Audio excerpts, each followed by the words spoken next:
What's up, YouTube? It's your boy Mark Dark, and I'm back with another video. If you're new, if you love BMF, go ahead and hit that subscribe button. Like the video and leave your theories, comments, everything down below. Now today we're going to be talking about BMF Season 2, Episode 3. This is the recap. Now I'm going to try my best to focus on all the key points in this episode. If I miss anything, you guys let me know down below.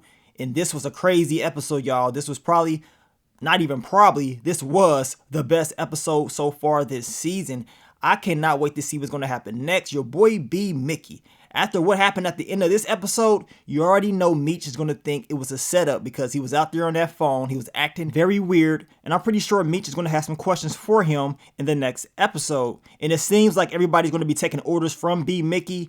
And it ain't going to be going well for him. So we're going to see what's going to go down. Your boy Lamar, he returned once again and he turned up. We knew eventually he was going to catch up with Meech. And once he did, he started firing off. He shot your boy Meech up. And what's next for Lamar? I got a feeling he going to pop back up on Monique. When she heard about Lamar and when she saw that candy in that door, it was like she saw a ghost or whatever. And she was very, very scared. But we know he's going to pop back up once again. And she's going to have to deal with him. But let's begin. What did we see in episode 3 titled Devil's Night? And that's exactly what we got. We got the history lesson of Devil's Night. I talked about it in my final predictions video. A lot of you guys was mentioning, back in those days that Devil's Night was just flat out crazy, especially in Detroit. It was a big thing going on, and I'm glad that they showed us the history in the show. I like when shows do this, give us like a history lesson, especially stuff that's real. It makes the show more authentic, and the people that's watching it that actually lived through it, they can relate to the storyline even more. But in the episode, we saw the whole family, Charles and Meech and Terry out there. They was out there preventing people from trying to burn up their stuff. And if you lived during this time, I already know you had to be nervous, stressed out, especially if you had a family to protect. And you can tell Charles was paranoid, probably didn't get any sleep, just trying to protect his family, which makes a lot of sense to me because I know ain't no way in the hell I would have been asleep at all. Now, it was a major drug drought. It was a big bust in Florida, and it caused a drought throughout the Midwest in a lot of different areas. So, of course, the violence went up. A lot of dealers had to raise their prices. And you combine that with Devil's Night, the crime rate is definitely going to jump up. Now, business is going well for Charles and Terry, at least as of right now. Ad and Denise, helped them gain profit, and Charles wants to keep it that way. Now, Terry believes they can upcharge for Devil's Night, seeing that a lot of dealers would not be open because of all the violence and crime that's going to be going on. So that means they can make even more money. And Charles is like, all right, we can go ahead and do that, but we got to make sure we ain't doing some of the stuff that we've been doing, kicking people out the cars. We got to be more professional. So that's exactly what the game plan is going to be.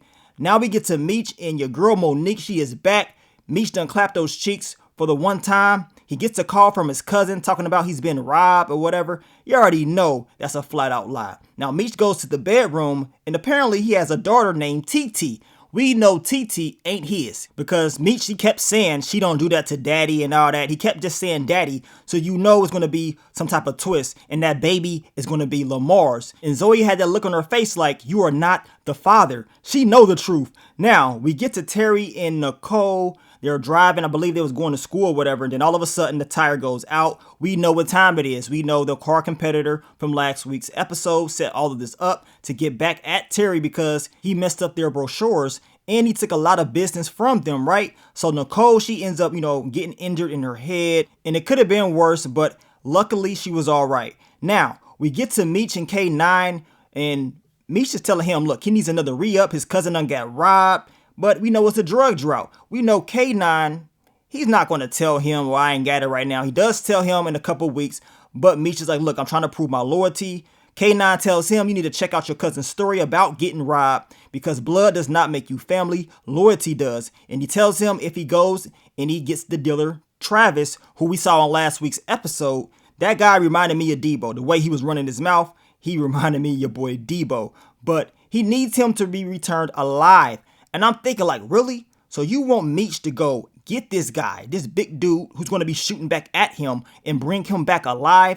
Once again, Meech is on another Grand Theft Auto mission. It's almost impossible to do this, especially seeing that the dude going to be busting back at them. Come on. There's no way in the hell K9 could have honestly believed this would have happened, but he still needed him to do it. And he told him if he was to do this, then maybe he can get him some more product. Now we get back to Nicole and Terry and Charles. And Nicole, she's going to sell it like her injury is worse than it really is. I don't blame her. She was not trying to go to school. Now Charles is like, man, who could have done this? Somebody done, mess with your tires. Of course, Terry is like, man, it's probably a devil's night prank or whatever. Nothing too serious. But Charles, you can tell he's thinking like, oh, nah, this got to be street related. This got to be drug related. He knows in his heart that Terry ain't telling him the truth. But this is not drug related. Terry done got into it with the other car competitors. Now we get to Detective Bryant and Detective Veronica Jen. And he's telling her that the guys that they busted that B. Mickey gave him the intel on, they was not 50 boys at all. And now he's even more obsessed with getting Meech. He believes he's going to get him. And he's talking about he's going to Ahab him or whatever. The kind of reference Moby Dick. We know you're not catching him, plain and simple. He's probably believing he's going to do it, but it's just not going to happen. And in this episode, we know Detective Bryant, he tried to arrest Meech after he got shot. I mean, dude, you don't have any evidence on him that he did anything, but you still going to try to arrest him? This dude can die. It goes to show you just how obsessed he really was on catching Meech. Now, Meech hears about the car accident and his sister and Terry. He's pissed off, right? So he goes home. He makes sure that his sister is okay. And he's like, look, even though him and Terry has some issues, he still loves them and he always going to have their back no matter what. He does want to know why Terry did not tell him. But Terry was like, man, we just got into it. So of course, I'm not going to tell you about what was going down, but we know later on in the episode, they did end up getting back at the car competitors. And that was cool because I wanted to see the brothers, back together. Now, Terry, he goes and he sees Markeisha. He wants to see if the insurance will cover those tires, but that was not the case. He's pissed off. She tells him about the car competitor named Cleet. And that dude is very dangerous, but Terry don't give a damn. He wants to get back at him. Markeisha tells him just to chill out. She will come back and talk to him later on. We see them talk later on. She's telling him that he's going to need some backup if he's going to be going at Cleet. Of course, Terry believes he can handle it by himself.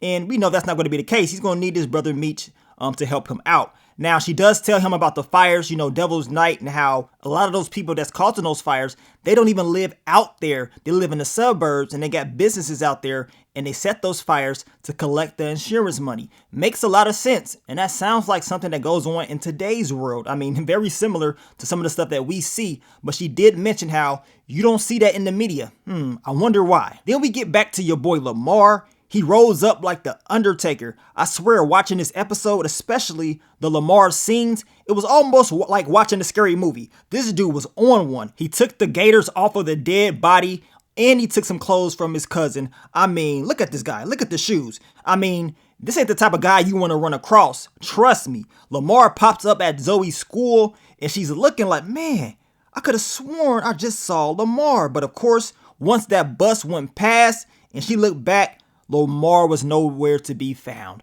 And I knew that was going to happen. Like I said, this is like, shit, I know what you did last summer. Michael Myers or something. This dude just popping up and just disappearing out of nowhere. And when she told Monique, of course, Monique is like, hell nah, ain't no way in the hell that happened. And I know her stress level had to rise quickly. In this Devil's Night, this girl gonna need to smoke one, y'all. Her stress levels needs to be decreased. Now we get to meet. He goes to the tattoo artist that did Travis's tattoo. He wants to know the intel on Travis and where he stays at. He's able to get it. And while he's there, he gets the call from Monique. And she tells him that Zoe was talking about how she saw Lamar. And Meech was pissed off. He's like, hell nah, ain't no way that's true. Lamar is dead. He saw it. But come on, we know you didn't finish the job. You walked away when he was bleeding out. And now Lamar's going to get his revenge at the end of the episode. Now we get to Cleet and Terry. Terry believes he can go check this dude and put him in his place. But this dude got all his boys in there. They're ready to jump Terry up in there. And Terry is like, all right, I'm going to go ahead and leave. Because if he would have stayed in there, it would have been very, very bad. So Meech will be helping him out later on in the episode. Now we get to B. Mickey and Detective Bryant. He takes him to this place where all these bodies are at. I guess it's entirely too many bodies. They ain't got nowhere else to put them. So they put the bodies there. Apparently, Kato's body is out there. Detective Bryant gives B. Mickey her autopsy report. And he learns that she was pregnant. So your boy B. Mickey was about to be a daddy. Detective Bryant talking about what type of person would have you, shoot and kill your baby's mom and stuff. Well, Meech didn't know she was pregnant. No one knew, right? So, of course, he's trying to play that route, and he's telling B. Mickey, look, I need you to tell Meech you got a new plug or whatever, and I need you to set up the meat, and I will take care of everything else. Detective Bryant on one, man. He's willing to do whatever it takes to bust Meech no matter what. Now Meech, he gets intel on where Travis could be. He goes to this spot and he runs into this lady named Grace. Now apparently Grace, she used to babysit him when he was a child. Meech, he remembers her voice when she was singing. She has her daughter in there and he's talking about, are you hungry? And I knew once Meech asked her if she's hungry, he was going to make sure she got some food. B. Mickey brings her a Happy Meal, and we know Meech got some product for Grace in order to get the location to where Travis was at. And this lady, she starts smoking right there in front of her daughter. So Meech tells B. Mickey to get her up out of there. And Meech asks her, so you just gonna do this right there in front of your daughter? Like what are you doing? She tells Meech, you're just as addicted to this as me. And she tells him, look, I can live and die by my choices. Can you? So that really got to Meech because he was like, man, he had to really sit back and think about, what he's doing. And of course, how it's going to affect everybody in his community. Now, Meech felt some type of way about that. And you can tell for him it's more of a business thing than personal. But when stuff like this happens, especially with people it's going to have some type of effect on you, in my opinion. Now we get to Charles and he's having a good old time in church, playing his guitar. He's dancing, having fun with the girl. And we can see Lucille, she's looking like, man, he's having a little too much fun. He over there smiling a little too much. And she was pissed off, you can tell. She goes and she has a conversation with Pastor Swift. And she's like, man, it's problems going on with her marriage with Charles. And, she's talking about how she tried to spice things up. We know Pastor Swift was telling her she needs to be more submissive to her husband. Try this, try that. Your boy, Pastor Swift, he was looking at another chick that walked past. I mean, dude didn't give a damn. Your boy Snoop Dogg was on one.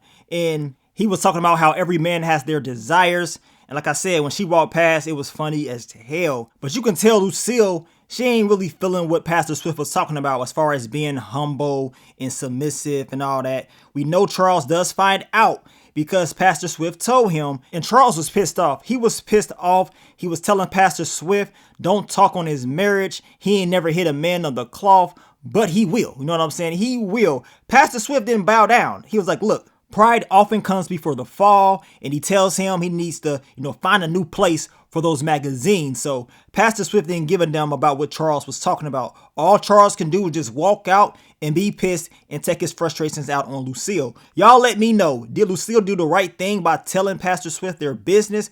I mean, I can understand Charles being upset on top of Pastor Swift having two divorces. So it does make sense in that perspective. But man, that whole thing was crazy. Now we get back to Charles and Terry and Denise. Another tire is slit. Charles is pissed off. He believes that Terry is back in the drug game. Of course, Terry tells him that is not the case. And did y'all peep what Charles was telling him? He said, I was finally starting to get ahead. He didn't say we was finally starting to get ahead. He said I. So it goes to show you this is what Charles wants to do. He doesn't give a damn about what Terry wants to do, at least from that conversation. And Charles wants to find a better way to handle this.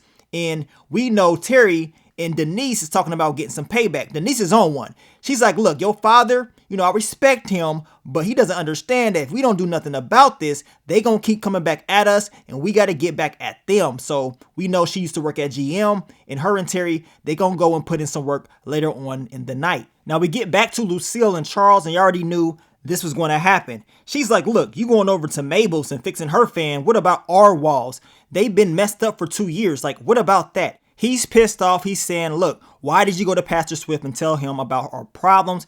He's a stranger. And of course, Lucille's like, he's not a stranger. He's our pastor. Don't disrespect him or whatever. Of course, Charles is talking about, well, when am I going to get some respect? And Lucille said, look, you get some respect when you earn it. And Charles was pissed off. He couldn't say anything. He just walked off and he went over to Mabel Jones's spot. Now, it's understandable from both perspectives because Charles is like, you going over to Pastor Swift, a guy that's on his third marriage trying to get advice. Like, what the hell are you thinking? He don't want everybody in his business. But we know Lucille's feeling like she needs someone to talk to. She needs help. And she feels like Pastor Swift is that person that can actually help them out. So, it's going to be, some disagreements. But at the end of the day, we know Charles, he ended up leaving. He went over Mabel Jones's spot to fix her fan. She was in there dancing.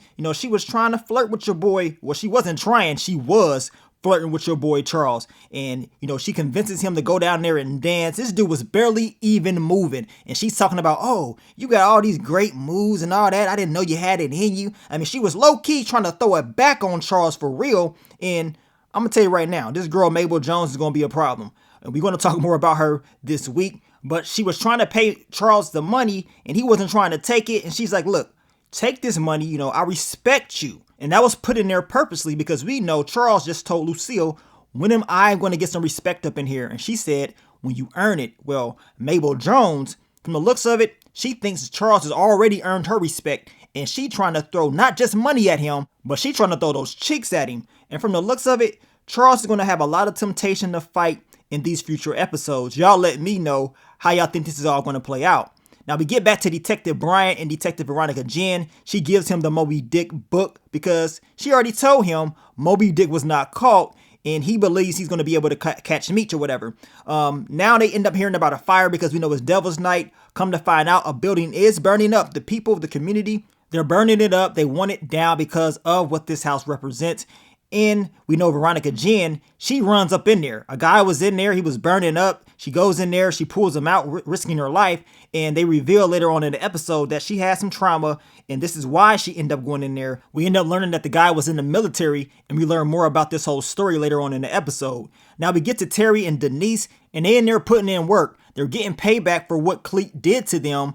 And they're putting sugar in gas tanks, messing with brakes. Your girl Denise, she know her way around car. You know what I'm saying? She does not play around at all. She was really about that life. And I told y'all, I was just joking about her going with Terry. But apparently that joke ended up coming true and Denise proved herself. Now, we get to Meech and B Mickey. And they got a plot and plan on Travis. You know they got the address from Grace earlier on in the episode.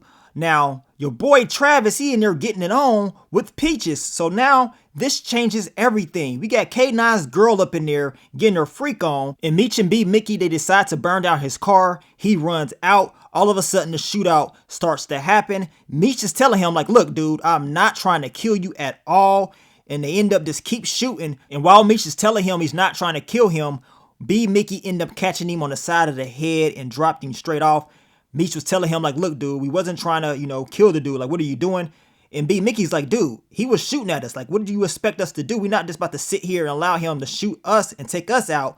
Now, they end up getting into it with Peaches. She's like, look, none of this changes anything. Of course, Meech tells her K9 sent them and they don't really care who she's in there smashing. This is going to be a problem. This girl, Peaches, she's on one. And I want to know what K9 is going to do to her. Now, they take the body back to K9 and he's pissed off. He's like, look, I told y'all to bring him back alive. You ain't getting no re-up. And now he's going to have issues with K9, in my opinion. But when K9 was, told about Peaches being there, he didn't give a damn. He showed no interest at all, like it even bothered him. Man, I just want to know what's going to happen. Now, Detective Veronica Jen, she's having a conversation with the guy that she helped save. Apparently, he was in the military and he was in the Vietnam War. And she was talking about how when she was a child, her family, they escaped the fall of Saigon in 75. Of course, U.S. soldiers helped save her. Her brother did not make it, but that event, it caused a lot of trauma for her. And this is why you see, her burning her wrist. I mean, she's going through a lot of trauma. And it goes to show you that that event had a major impact on her. And she's still just, getting through it. Now, Detective Brian is telling her, like, what were you thinking? And he wasn't able to see her burn her wrist because once he got in, she was done or whatever. But he's like, look, you cannot risk your life doing stuff like that. Now we get to the car competitor Cleet. He's pissed off because, of course, his brakes went out. Now, Meech and Terry and B Mickey, they beat this boy down. We knew this was going to happen. We talked about this. I mean, you're not just going to get at them, especially Nicole. She got hurt and you're not going to suffer anything. My only thing is the dude is still breathing. So I will not be surprised if the dude does come back and try to cause some issues for Terry. Now, Terry does run into Markeisha. He's trying to talk to her, and apparently her husband done put his hands on her. She's going through some issues at home. Terry wants to take the guy out, but Markeisha is like, nah, we can't do that. He's still the father of my child, so it's not going to be that easy. They end up kissing, and she ends up leaving.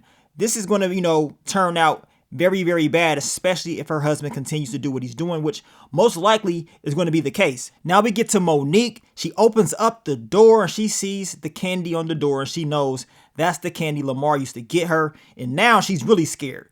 Devil's Night has turned into a nightmare for her. She is trying to call Meech, but of course his phone is in the car, so he doesn't even answer, and he's not able to know that Lamar is out there. And Meech, and Terry, they're making up. and Terry is telling him, thanks for having my back, and we know Meech is always going to be there for his brother. Now, Meech does hear the news about his cousin James in Cleveland, and apparently the dude been riding around in a new car, being all flashy. So apparently K9 was right. This dude was lying the whole time, and now he's going to have to be checked in my opinion. But Meech ain't really tripping. He said, look, at least I got my, my day one. I got my right-hand man, B. Mickey. Let's go and meet this plug that you're talking about. Detective Bryant, he's waiting. He's waiting because he wants to get Meech. He wants to catch him slipping. But B. Mickey, man, he can't really do it. Meech is like, dude, what are you doing? We supposed to be going to meet up with this plug. We know B. Mickey, he's very hesitant. Look at him. I mean, this guy is scared. But it goes to show you that he doesn't really want to do this. He probably didn't think it would get to this level, but you're here now. What are you going to do? So he goes to the telephone. He's making a call. And all of a sudden, your boy Lamar, he pulls up. And now Meech is going to have to answer to what he did. And Lamar ain't playing around. He pulls out that strap and he gets the firing off. And it was almost just like watching the documentary or whatever on how he pulled out the gun and everything. And I believe even the location that they were at Coney Island. I mean, it was crazy. Now we know Detective Bryant, after Lamar ended up shooting and getting up out of there, he wants to arrest Meech. I believe Detective Veronica Jen, she was like the only one trying to get Lamar for a little bit. But she was telling Detective Bryant, like, look, dude, he is bleeding out right now. We got to make sure he gets to the hospital. And they end up throwing Meech in the car and they take him to the hospital. But Detective Bryant, man, he was on one. I believe in the real story, Meech actually drove himself to the hospital. He threw Roland out the car, the Roland that we saw in this episode, I believe. He throws him out the car and he gets up out of there. But in the real story, it was just Meech and Roland from what they were saying in the documentary. And then Lamar, what's his name, Layton, he pulled up on him. He pulled out the strap and got the busting. But I did like how similar it is to the true story. Of course, they had to spice it up for TV. I ain't got no complaints. I just want to see what's going to happen next. Your boy Terry's going to have to step up to the plate and get the job done, seeing that his brother's going to be in the hospital and he's going to be very, very injured. B. Mickey, you got a lot of questions to answer, especially from Meech, because you already know he's going to feel like he was, plotting the plan, and he was on that phone and all of a sudden Lamar pulled up and he got shot. So of course, if I was Meech, I would feel like it was a setup, like, B. Mickey was doing something. So we're going to see how that all plays out. And based on this next episode, it seems like the crew, they ain't really trying to be listening to B. Mickey. He's going to be struggling. So it's going to be a great one in episode 4. But I want to thank you guys once again for all the love, all the support. I will be dropping the what to expect for episode 4 in my next BMF video, so stay tuned for that. But I will catch y'all on the next one, man. It's your boy Mark Dark. I'm out. Peace.